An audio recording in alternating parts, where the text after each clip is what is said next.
Je vois qu'il y a deux autres personnes qui se sont jointes au groupe. Je vous donne quelques instants pour vous mettre en place. Trouver quelque chose à grignoter, à boire. J'espère que vous avez beaucoup de questions dans votre bloc-notes. Alors, donc, bonjour tout le monde, je déclenche. Bienvenue à l'exposé technique d'aujourd'hui avec questions. Je m'appelle Chrissy Duncan et je serai votre hôte. Donc, nous allons suivre l'explication du programme de surveillance du suivi de l'évaluation environnementale. Et donc, nous voudrions donc avoir davantage de réactions de votre part concernant ce programme. Nous aimerions que ça prenne la forme d'un dialogue entre vous. Et avant d'aller plus loin, j'aimerais dire que le projet de clôture se trouve sur le territoire non cédé de la Première Nation algonquine. Et c'est une chose très importante à souligner dans le contexte de notre travail, parce que cela fait partie de la mission du LNC dans le cadre de la reconnaissance des Premières Nations et des nations métisses et des tribus locales est très, très important parce que ça indique bien notre intention de protéger l'environnement dans un cadre convivial pour les générations à venir. Alors nous allons parler maintenant du programme de surveillance du suivi de l'évaluation environnementale. Alors, quelques observations techniques. Vous pouvez avoir le service d'interprétation simultanée qui sera diffusé en permanence. Et vous avez en bas de votre menu, de votre barre de menu, vous pouvez sélectionner la langue de votre choix, anglais ou français. Et donc, nous demandons que vous attendiez que l'ensemble des propos aient été interprétés avant d'intervenir. Et donc, il s'agit maintenant d'écouter vos points de vue et vos préoccupations. Et nous souhaitons avoir un dialogue aussi nourri et ordonné que possible. Et donc, nous allons avoir un exposé qui va durer une demi-heure environ. Et ensuite, nous passerons à la conversation. Et donc, je vous encourage à poser des questions, même en cours d'exposé. Et nous avons des panélistes qui sont prêts à aider également à répondre dans plus de détails.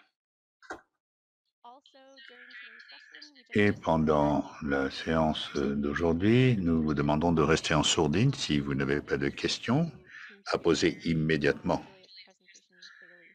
et de manière à permettre d'entendre clairement l'exposé de Juliette. Et je précise que cette séance est enregistrée afin que l'on puisse retrouver les éléments qui ont fait l'objet de l'exposé de l'échange pour en discuter de façon plus approfondie ultérieurement. Si vous voulez rester anonyme,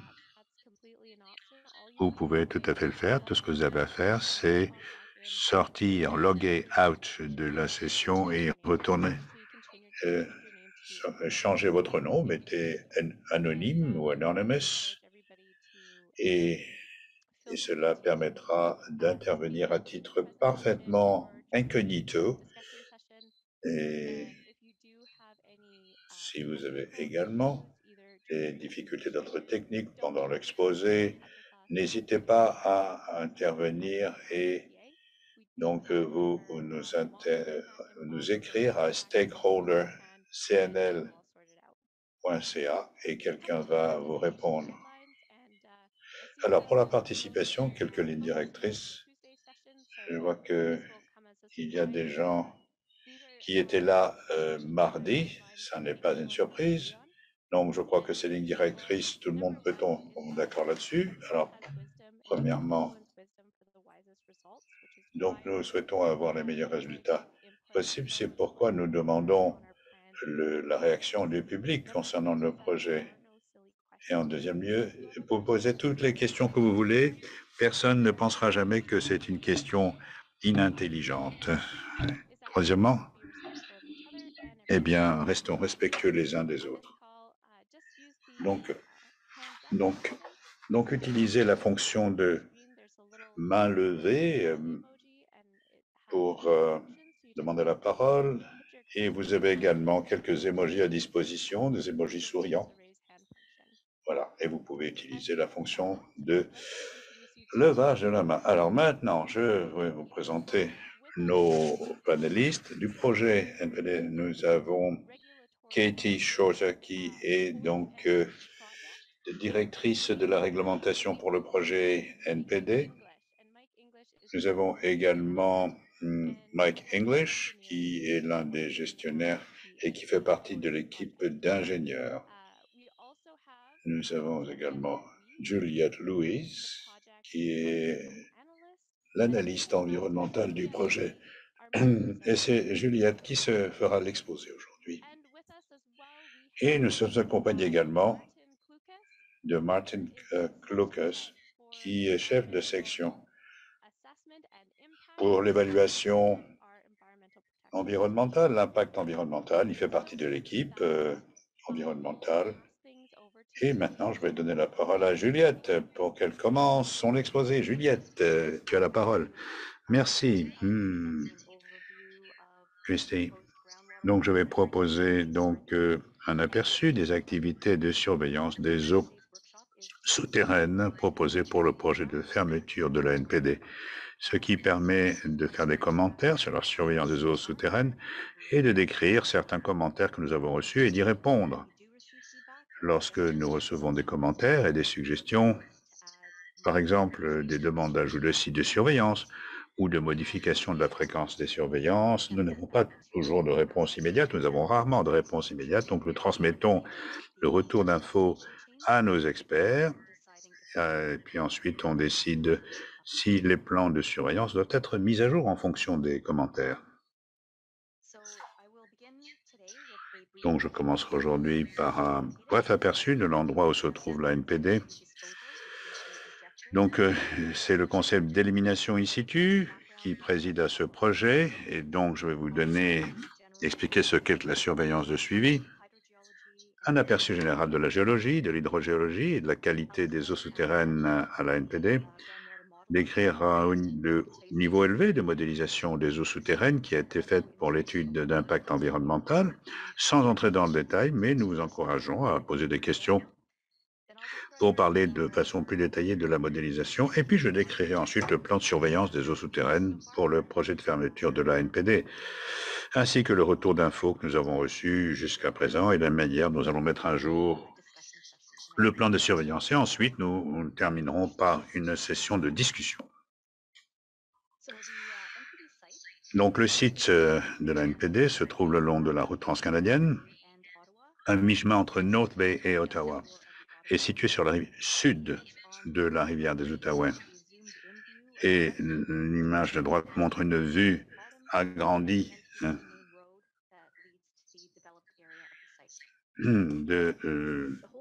du site, donc avec l'autoroute transcanadienne et la route principale de la NPD qui mène à la zone développée du site. Et l'ensemble s'étend sur 380 hectares environ.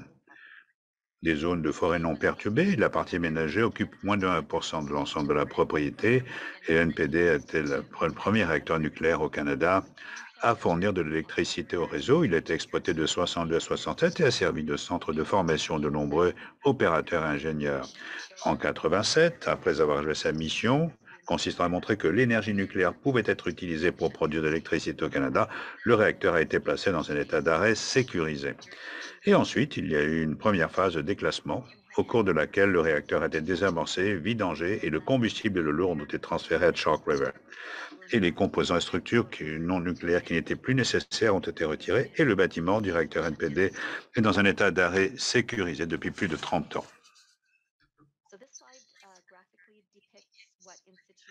Et donc, sur cette diapo, vous voyez une description graphique de l'élimination in situ, qui est la méthode proposée par CNL pour compléter le déclassement et la fermeture de l'installation. L'image de gauche montre l'état actuel de l'installation. Et pour donner une idée de l'échelle, la partie la plus profonde de l'installation s'étend jusqu'à près de 30 mètres sous terre, dans la roche-mère. Et l'image du bas montre l'élimination in situ en cours. La structure en béton existante resterait en place. Certains des murs en béton de l'installation ont une épaisseur de 8 à 9 pieds. Les systèmes et les structures qui se trouvent actuellement dans l'installation y restent. Et les structures en surface sont démolies et placées dans les espaces ouverts de l'installation, puis ensuite remplies de coulis. Il y aura une petite usine de traitement par l'eau sur le site pour préparer le coulis. Et la partie de l'installation qui contient les structures nucléaires sera recouverte d'un couvercle en béton, puis l'ensemble de l'empreinte du bâtiment sera recouvert d'un système de couverture technique avec de la végétation par-dessus, et le résultat final sera une installation d'élimination des déchets sur le site du NPD. On estime que l'élimination in situ protège l'environnement parce qu'elle contient et isole les contaminants à l'intérieur de l'installation coulée.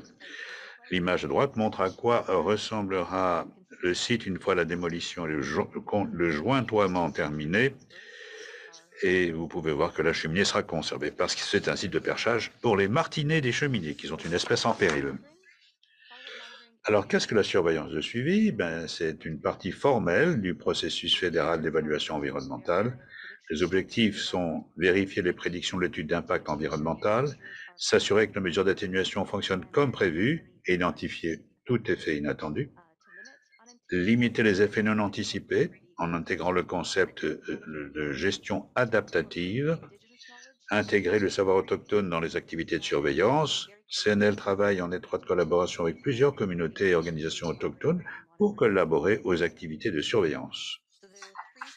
Il existe 3 documents distincts qui décrivent les activités de surveillance, un pour la surveillance des effluents, un pour la surveillance environnementale et un pour la surveillance des eaux souterraines, chacun étant aligné sur la norme CSA correspondante. Et les plans de surveillance sont disponibles depuis 2019 et nous avons suivi les commentaires que nous avons reçus jusqu'à présent. Nous allons réviser les plans pour refléter certains des commentaires que nous avons reçus. Les plans sont actuellement à l'état d'ébauche et ne seront finalisés qu'après la décision d'évaluation environnementale et également de la PSSEE. Il pourrait y avoir des exigences supplémentaires que nous inclurons dans les plans avant de les finaliser. C'est la raison. Alors, quand le suivi commence-t-il et se termine-t-il? La surveillance de suivi commence essentiellement maintenant, avant le début du projet, avec la collecte de données de base qui nous donneront un instantané des conditions environnementales actuelles, de sorte que nous aurons quelque chose à quoi comparer les résultats de la surveillance future. La surveillance de suivi se poursuivra tout au long de la phase d'exécution du déclassement, qui durera environ 2 ans, et c'est à ce moment-là que la démolition, l'injection de coulis et l'installation du capuchon et de la couverture auront lieu. La surveillance se poursuivra pendant toute la durée de la phase de contrôle institutionnel, qui est une période d'au moins 100 ans, pendant laquelle un suivi et une surveillance actifs auront lieu. Il est important de souligner que la durée des contrôles institutionnels est d'au moins 100 ans et qu'une approbation réglementaire est nécessaire avant de pouvoir mettre fin à cette phase. Juste une note sur les abréviations. Plus loin, dans cette présentation, vous verrez la phase d'exécution du déclassement abrégé en DE, ça c'est déclassement, et la phase de contrôle institutionnel qui devient IC, contrôle institutionnel, pour gagner de la place dans les diapos. Donc, géologie, hydrogéologie. Le substratum rocheux de la région où se trouve le NPD est un gneiss précambrien modérément fracturé. Il fait partie du bouclier canadien. La photo en noir et blanc est une photo prise pendant la construction de l'installation qui montre l'excavation dans le substrat rocheux et on peut voir la rivière des Outaouais et la rive québécoise en haut de la photo.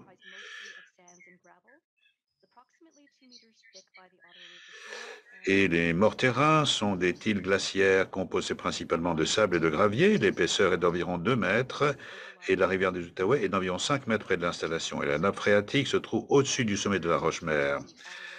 Les eaux souterraines se déversent dans la rivière Outaouais. Sur la carte de droite, les courbes de niveau représentent l'élévation de la nappe phréatique et l'eau souterraine s'écoule perpendiculairement aux courbes de niveau. Je voulais justement simplement signaler les deux zones ombrées en rose sur la carte. Ce sont deux anciennes décharges inutilisées.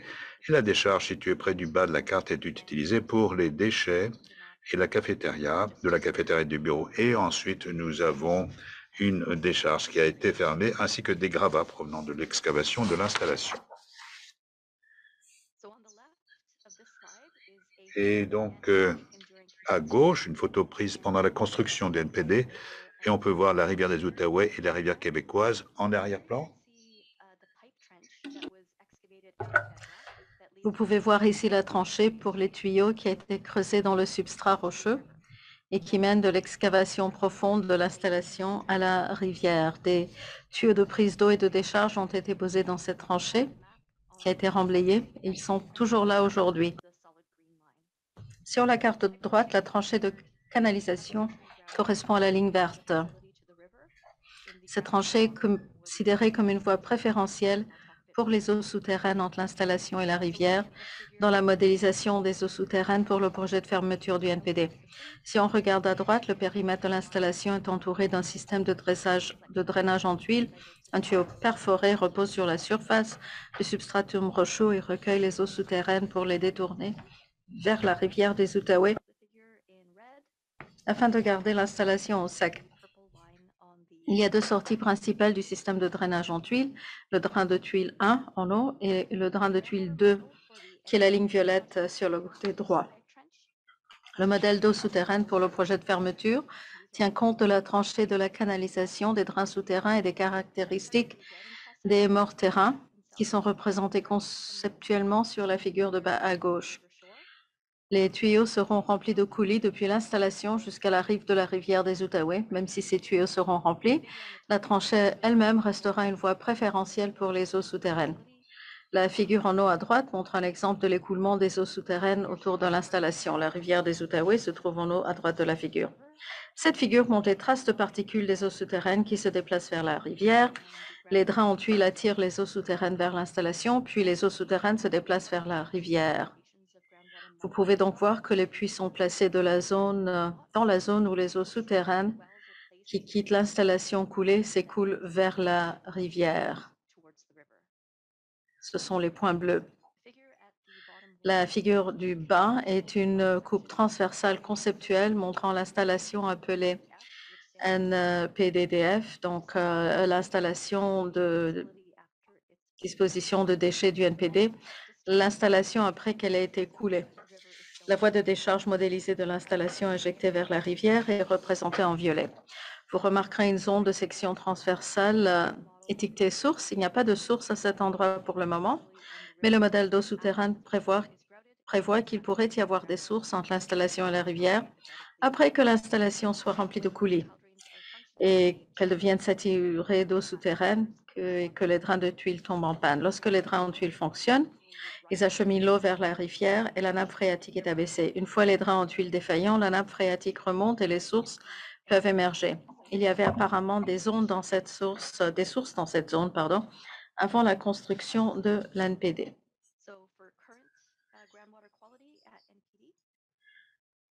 Sur la qualité actuelle des eaux souterraines, à NPD, plusieurs campagnes de surveillance des eaux souterraines ont été menées dans les années 80 et 90, plus récemment jusqu'en 2018.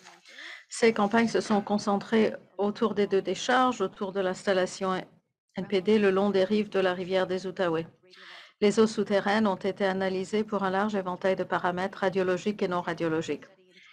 En 2014, il y a une étude complète. Il y avait 2 puits avec des dépassements de manganèse au-dessus des normes de Santé Canada pour l'eau potable. Il a été conclu qu'il s'agissait de valeurs anormales qui n'étaient pas dues à une contamination, car le manganèse est un métal naturellement abondant dans le substratum rocheux de la région. Et les niveaux naturels de manganèse dans les eaux souterraines peuvent aller jusqu'à 800 microgrammes par litre. Les niveaux élevés de manganèse dans les 2 puits étaient d'environ 50 et 300 microgrammes par litre. En ce qui concerne les résultats du tritium, la valeur la plus élevée mesurée était légèrement inférieure à 300 becquerels par litre. Le tritium du long du rivage est en moyenne de 65 becquerels par litre. Pour vous donner le contexte, la limite de tritium dans l'eau potable de Santé Canada est de 7000 becquerels par litre. Donc, dans l'ensemble, il n'y a pas de problème lié aux eaux souterraines sur le site du NPD. Je vais maintenant faire une pause pour voir s'il y a des questions. Nous avons parlé de la géologie, la hydrogéologie et les eaux souterraines, ainsi que de la modélisation qui a eu lieu dans le contexte du projet de fermeture du MPD. Christy, est-ce que vous avez reçu des questions? Oui, nous avons une question. Combien de temps est-ce qu'il faut pour une molécule de la nappe phréatique de passer du site NPD jusqu'au fleuve? Oui, c'est une très bonne question. On nous a posé cette question il y a quelques années. Nous pensons qu'il faut à peu près 4 ans pour que les eaux souterraines se déplacent du site jusqu'au fleuve. Est-ce que quelqu'un d'autre pourrait ajouter quelque chose à ma réponse? Est-ce qu'il y a d'autres questions? Non, il n'y a pas d'autres questions. Comme j'ai déjà dit, au fur et à mesure que nous passons à travers la présentation, si vous avez des questions, n'hésitez pas de lever la main ou de les taper dans le clavardage, dans le chat. Nous allons vous donner quelques minutes pour voir s'il y a d'autres questions.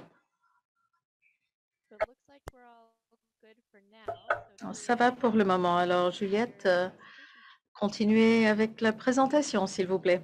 Merci, Christy.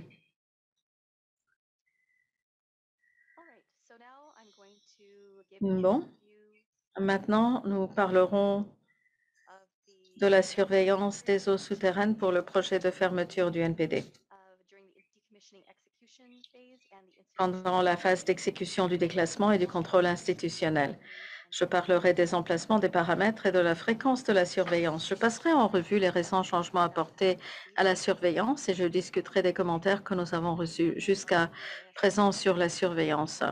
Je donnerai un exemple de la prévision de la DIE concernant la qualité des eaux souterraines et j'expliquerai comment nous évaluerons les résultats de la surveillance des eaux souterraines. Enfin, je terminerai en expliquant comment LNC intègre la gestion adaptive dans les programmes de surveillance et comment nous rendrons compte des résultats de la surveillance. Nous terminerons par une autre possibilité de discussion. Cette diapositive résume les plans de surveillance des eaux souterraines. La surveillance se fera dans 2 puits situés en amont de l'installation. Ce sont les 2 points bleus au bas de la carte. Ces 2 puits seront utilisés pour déterminer la qualité des eaux souterraines avant qu'il n'ait d'interaction avec les installations de coulage. La surveillance se fera également dans les puits situés entre l'installation et la rivière des Outaouais. Vous pourrez voir ces puits au milieu et près du haut de la figure. Les eaux souterraines seront surveillées pour la radioactivité et les paramètres non radioactifs d'intérêt, notamment le pH, le mercure, le plomb et les PCB. Le pH sera surveillé parce que le coulis est une substance alcaline, bien que la modélisation montre qu'aucun panache alcalin émanerait de l'installation recouverte au coulis. Le plomb serait surveillé parce qu'il y a un blindage au plomb dans l'installation.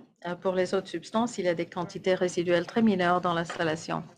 Aucun impact significatif sur les eaux souterraines n'est prévu car l'élimination in situ isolée contient les contaminants à l'intérieur de la structure scellée. Donc, cette surveillance sera le moyen de confirmer la prévision. La fréquence sera de 2 fois par an, à printemps et automne, mais il y aura certaines périodes où nous ferons la surveillance des eaux souterraines 4 fois par an pour avoir plus de données. Nous effectuerons 4 contrôles pendant l'année où le déclassement est terminé, ce qui nous donnera un aperçu de la situation de l'eau et de l'assainissement juste après la fin des activités du projet. Nous effectuerons également un contrôle 4 fois par an lorsque l'installation, lorsqu'on s'attend qu'elle soit saturée d'eau souterraine. Donc, quelques 40 ans après la fin de l'installation du coulis. Nous prévoyons commencer le suivi des niveaux de référence de la nappe phréatique cette année. Je vais maintenant décrire la surveillance secondaire que nous appelons la surveillance déclenchée. Il s'agit d'une surveillance supplémentaire de l'environnement qui serait déclenchée si nous obtenions des résultats inattendus lors de la surveillance primaire. Le contrôle primaire se trouve à gauche de l'écran et à droite se trouve le contrôle secondaire qui aurait lieu si nécessaire. Aujourd'hui, je parlerai simplement de la première ligne en E. S'il y a un dépassement dans la surveillance des eaux souterraines, cela déclenchera la surveillance des sédiments. Un dépassement des eaux souterraines déclencherait également une surveillance du sol et de la végétation dans les zones où le dépassement des eaux souterraines a été détecté. Le concept de surveillance déclenchée relie les 3 plans de surveillance et garantit que la relation entre la surveillance des eaux souterraines, de l'environnement et des effluents soit prise en considération.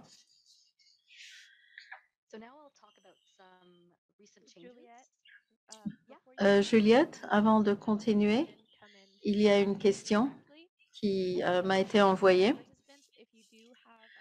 Chers participants, si vous avez des questions, vous voulez que les questions soient anonymes, vous pouvez envoyer un message à moi directement parce que vous pouvez toujours choisir à qui envoyer votre question. Donc voilà la question.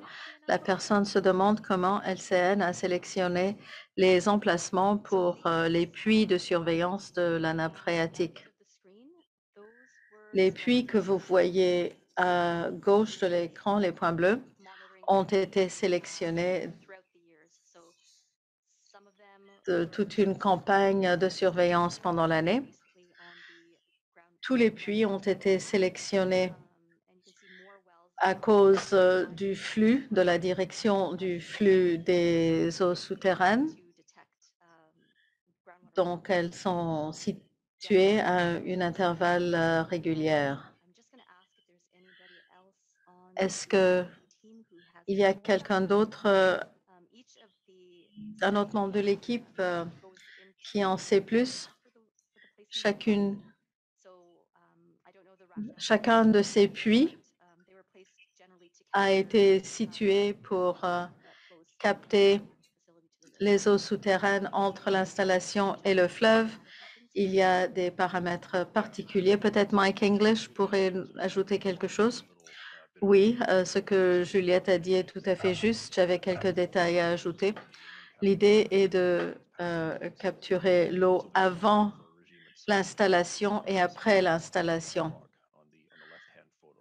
Donc, les puits ont été sélectionnés parce qu'ils sont en amont de la direction du flux de la nappe phréatique.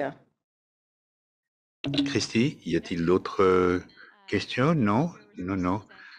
Il semble que les 2 réponses que vous avez apportées aient été exhaustives. Tu peux poursuivre si tu le veux. Maintenant, Juliette. Bien, je vais parler maintenant des changements récents, des mises à jour.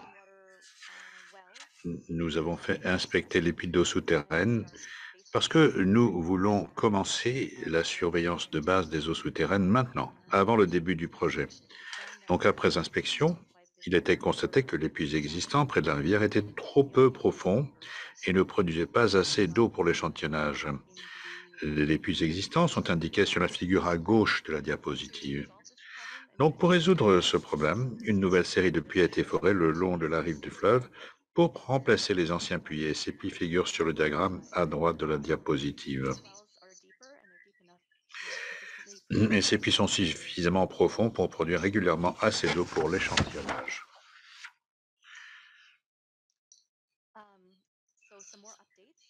Alors, d'autres mises à jour. Au bas de cette diapositive, vous pouvez avoir la même coupe transversale, conceptuelle, que j'ai montré plus tôt dans la présentation. Et lorsque le document initial de surveillance des eaux souterraines a été rédigé en 2018, la modélisation de l'époque ne prévoyait pas l'émergence potentielle de sources. Comme la possibilité d'une source ne figure pas actuellement dans le plan, nous mettrons à jour le document afin d'inclure un lieu d'échantillonnage à toute source qui pourrait se présenter le long de la pente entre le NPD et la rivière des Outaouais. La figure à droite de la diapositive montre un système de drainage en tuiles autour de l'installation et l'enquête menée à la fin de l'année dernière a confirmé un écoulement faible mais régulier de l'eau dans le drain 2 à droite de la figure. Nous allons échantillonner l'eau de ce drain en tant que point de contrôle des effluents et nous allons évaluer si un puits d'eau souterraine devrait être installé dans cette zone. Alors, quelques mots concernant les réactions que nous avons reçues. Nous avons reçu des commentaires selon lesquels les eaux souterraines autour des deux décharges du site devraient être surveillées. Et en réponse à ce retour d'information, nous avons étendu les campagnes de surveillance des eaux souterraines antérieures qui incluaient les zones autour des décharges. Ces études ont confirmé l'absence de problèmes liés aux eaux souterraines provenant des décharges et par conséquent, pour le projet de fermeture du NPD, il est proposé de concentrer la surveillance des eaux souterraines autour de l'installation du NPD elle-même. Nous avons reçu également, on nous a demandé pourquoi il n'y a pas de puits de surveillance des eaux souterraines sur tout le périmètre du bâtiment du NPD. Et donc, on voit qu'il y a effectivement des montées et des descentes de l'autre côté. Et la personne qui a posé cette question a dit que les sites d'enfouissement en Ontario sont tenus d'avoir une surveillance des eaux souterraines sur tous les côtés d'un site d'enfouissement.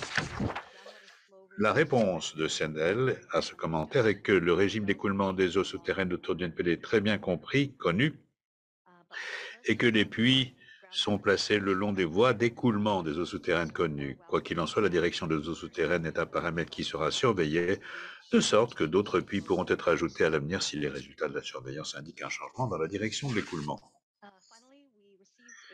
Et enfin, nous avons reçu une demande de surveillance de la végétation une fois tous les 5 ans pendant une période de contrôle institutionnel, même s'il n'y a pas de dépassement dans les eaux souterraines. Si vous vous souvenez, nous avons mis en place une surveillance de la végétation autour des puits de surveillance des eaux souterraines en tant qu'activité de surveillance déclenchée qui n'aurait lieu qu'en cas de dépassement des eaux souterraines. Et en réponse à cette question, CNL estime que le maintien de la surveillance de la végétation en tant qu'activité de surveillance déclenchée est approprié parce que la façon la plus probable dont la végétation serait contaminée est par les eaux souterraines, de sorte que la surveillance des eaux souterraines donnerait l'indication la plus précoce des impacts sur la végétation. Je vais maintenant passer en revue certaines prévisions de la DIE concernant les eaux souterraines et je vais décrire comment nous allons évaluer les résultats de la surveillance et intégrer la gestion adaptative dans le programme de surveillance. Donc, elle résume les prévisions et donc nous avons une évaluation qui montre un pic de 5000 becquerels par litre de tritium au niveau de la paroi de l'installation après la fin d'injection de coulis, avec diminution rapide. Il s'agit d'une évaluation très prudente. En fait, le modèle est en train d'être affiné et le pic de tritium devrait être beaucoup plus bas, de l'ordre de 1000 becquerels par litre au niveau de la paroi de l'installation, puis diminuer rapidement à mesure que les eaux souterraines s'écoulent vers la rivière. Et à des fins de contexte, la modélisation montre que le pic de tritium dans la rivière elle-même devrait être de 0,04 becquerel par litre, ce qui représente une augmentation insignifiante par rapport au niveau de base de tritium dans la rivière qui sont d'environ 3 becquerels par litre. Prévision maintenant pour les facteurs non radiologiques. Le plomb. Donc le plomb est un paramètre non radioactif important car utilisé pour le blindage. Et l'évaluation prévoit un maximum de 4 fois 10 fois moins 6 mg par litre dans les eaux souterraines de la Roche-Mère. Et ce chiffre est extrêmement faible et d'un ordre de grandeur inférieur aux recommandations fédérales et provinciales concernant le plomb dans les eaux souterraines, qui vont de 0,02 à 0,1 mg par litre. Parlons maintenant de l'évaluation, notamment l'évaluation par palier. Nous avons mis en place un système d'évaluation des données à 2 niveaux. Le premier niveau compare les résultats aux prévisions de l'EIE ou aux conditions de base où aucun effet n'est prévu. Et la deuxième étape consistera à comparer les résultats aux limites, y compris les limites de l'eau potable et les directives provinciales. Aujourd'hui, je ne présenterai pas les valeurs réelles pour les niveaux 1 et 2, car les plans datent de 2018, donc de plusieurs années, et les critères d'évaluation seront mis à jour sur la base d'une modélisation plus récente pour la DIE. Et cette diapo montre les mesures que CNL prendrait en cas de dépassement des valeurs de niveau 1 et de niveau 2. Si le niveau 1 est dépassé, Les données de surveillance sont examinées, la source du dépassement est recherchée et la fréquence de surveillance peut être augmentée. Le document de surveillance n'inclut pas l'option d'ajouter des mesures d'atténuation supplémentaires pour un dépassement de niveau 1 et nous avons reçu une question à ce sujet. Il s'agit d'une pratique standard à CNL, mais elle a été omise dans la documentation. Nous allons donc ajouter cette action de réponse au niveau 1. Si le niveau 2 est dépassé, les actions de réponse sont listées à l'écran. Et en ce qui concerne les mesures d'intervention de niveau 2, nous avons reçu des commentaires sur lesquels CNL ne devrait pas attendre un dépassement de niveau 2 pour mettre en œuvre ces mesures d'intervention, car les valeurs de niveau 2 sont des points de référence et des directives fédérales et provinciales. Donc, pour dire les choses clairement, CNL mettrait en œuvre des mesures d'intervention de niveau 2 bien avant que les valeurs de référence ou de guide ne soient dépassées. Les dépassements de niveau 1 donneraient une indication très précoce de résultats de surveillance inattendus et déclencheraient des mesures d'intervention. CNL n'attendra donc pas que les valeurs de référence ou les valeurs indicatives soient dépassées avant de prendre les mesures nécessaires. Et je précise que nous ne nous attendons pas du tout à ce qu'aucune de ces valeurs atteigne les valeurs de référence d'alerte. Alors, tous les programmes de surveillance de CNL sont fluctuants, évolutifs, et nous évaluons continuellement nos programmes par le biais d'un certain nombre de mécanismes avec des adaptations continuelles. L'évaluation quotidienne des données et la gestion adaptative sont parmi les principaux moyens d'améliorer nos programmes. CNL effectue des évaluations annuelles des données en examinant les tendances de l'année écoulée et détermine si des changements sont nécessaires, par exemple une enquête spéciale en fonction de ces tendances. Il y a également une révision annuelle complète du programme qui examine la conception du programme pour s'assurer que le programme est toujours adéquat et efficace et qu'il atteint nos objectifs. Cet examen pourrait déboucher sur des actions telles que la mise à jour des fréquences et des paramètres de surveillance, la réduction de la fréquence des paramètres ou des lieux de surveillance. Cela nécessitera une justification appropriée. Le rapport sur les résultats de la surveillance. Les données de suivi seront analysées au fur et à mesure de l'obtention des résultats. Nous rendrons compte des résultats à la CCSN sur une base annuelle et les résultats seront disponibles pour toutes les parties intéressées. Voilà, c'était donc un aperçu des activités de surveillance des eaux souterraines pour le projet de fermeture de la NPD. CNL a aligné tous les plans de surveillance sur les normes CSA respectives, ce qui constitue une méthode très systématique de développement des programmes de surveillance. CNL fera preuve de transparence quant aux résultats de la surveillance et intégrera des techniques de gestion adaptative afin de s'assurer que la surveillance reste significative dans le temps.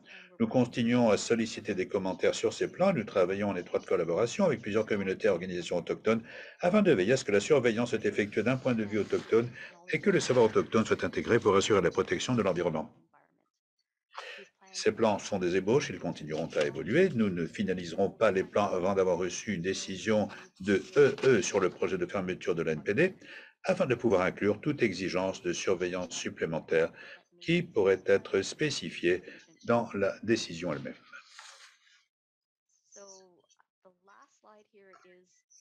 Dernière diapo. Nous terminerons par une autre pause pour la discussion, mais je pense qu'il y aura peut-être je vais retourner à Christy pour savoir s'il y a des opinions, des commentaires. Merci de toutes ces informations concernant la surveillance des eaux souterraines. Moi, j'ai beaucoup appris de cet exposé très riche. Et donc, comme l'a dit Juliette, nous allons lancer une discussion sur l'exposé. Et pour lancer les choses, nous avons un petit sondage à l'intention de tout le monde.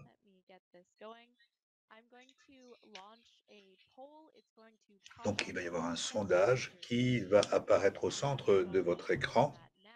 Je vais maintenant le projeter. Voici, donc c'est le sondage de fin d'exposé. Nous avons deux questions.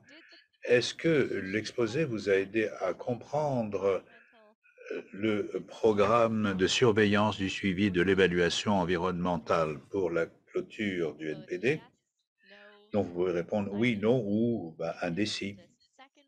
Deuxième question, est-ce que nous avons fourni un niveau suffisant de données, de détails pour l'avant-projet de surveillance des eaux souterraines, parce que nous voulons savoir euh, si la densité des informations que nous vous donnons est efficace. Donc, il y a trois réponses possibles. Non, pas suffisamment dense et nourri. Oui, c'est bon. Ou bien alors, il y en a trop. Et c'est trop touffu. Donc, je vous donne une minute ou deux, quelques instants. Et ensuite, nous pourrons vous parler des résultats, vous diffuser les résultats de ce sondage.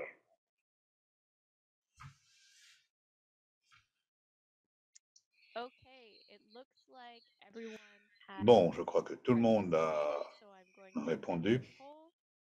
Je mets fin à la période de questions du sondage et je vous communique les résultats. Alors, vous avez les résultats. Alors, pour la première question, est-ce que l'exposé vous a aidé à comprendre le principe de surveillance du suivi? Vous avez répondu à 100% oui.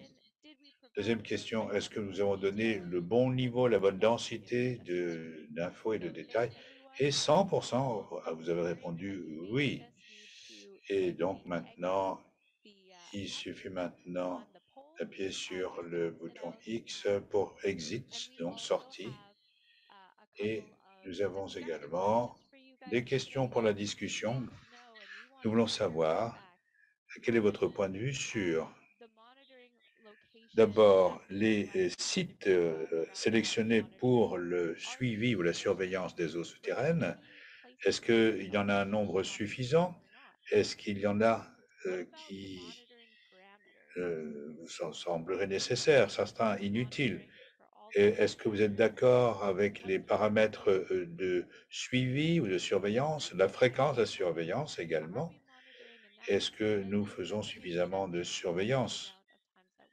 Et ensuite, une question concernant la méthode d'évaluation du suivi par palier, donc les résultats du suivi de l'évaluation par palier. Et enfin, les mesures de réponse aux résultats de suivi ou de surveillance imprévus, inattendus.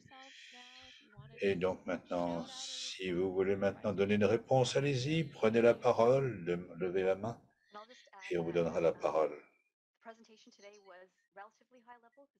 Donc, nous avons fait un exposé avec beaucoup de détails sur certains sujets. Cependant, si vous souhaitez encore approfondir certains aspects, nous pouvons toujours vous organiser des réunions en tête-à-tête avec une ou un expert pour parler de ces indices. Donc, si vous souhaitez bénéficier de ce genre de rendez-vous, et vous pouvez le mettre à notre site. Et donc, il semble également que nous ayons une question. Et donc, nous avons eu un exemple d'atténuation, de méthode d'atténuation que nous utilisons s'il devait y avoir un niveau de contaminants détecté dans les eaux souterraines. La méthode d'atténuation principale pour les eaux souterraines, c'est de contenir et d'isoler les contaminants dans l'installation. Donc, il y a cet isolement dans la conception du projet. Il y a également des mesures que nous pouvons prendre si nous voyons des dépassements, par exemple, des dispositions de pompage entre l'installation et le fleuve. Nous n'avons pas de mesures particulières parce que les mesures d'urgence dépendraient de ce que nous voyons. Donc, pendant l'examen annuel, on étudie les résultats et là, s'il y a des mesures à prendre, on en discuterait. À Chalk River, il y a également beaucoup d'expérience avec ce genre de traitement des eaux souterraines. Donc, nous avons beaucoup de connaissances spécialisées au sein de l'entreprise de LNC et nous n'estimons pas que ces mesures seront nécessaires. Merci, Juliette. Il n'y avait pas d'autres questions.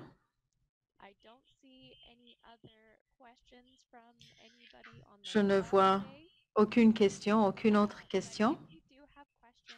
Si vous en avez après la présentation, n'hésitez pas de communiquer avec nous à ermstakeholder@cnl.ca parce que nous voulons vraiment entendre vos commentaires et répondre à vos questions.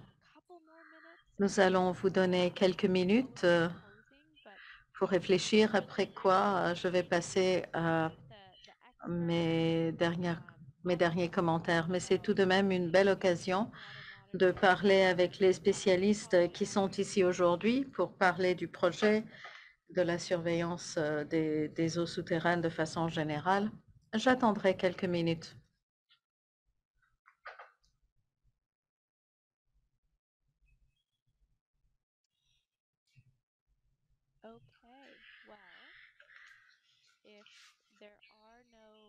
Bon, s'il n'y a pas de questions de suivi pour l'équipe du NPD ou l'équipe de l'environnement, je vais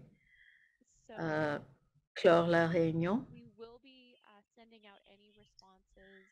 Nous allons vous envoyer toute réponse reçue à des questions qui seront soumises à l'adresse courriel que vous voyez à l'écran. Si vous voulez parler directement avec Juliette ou l'équipe du NPD, n'hésitez pas de nous le dire. Nous pourrons organiser cet entretien. Nous serons heureux de recevoir tout commentaire de votre part parce que c'est ce qui nourrit notre programme de surveillance environnementale. Je vous souhaite à tous une excellente fin d'après-midi et de journée. Bonne longue fin de semaine et j'ai hâte de vous revoir à la prochaine session. Merci. Au revoir tout le monde.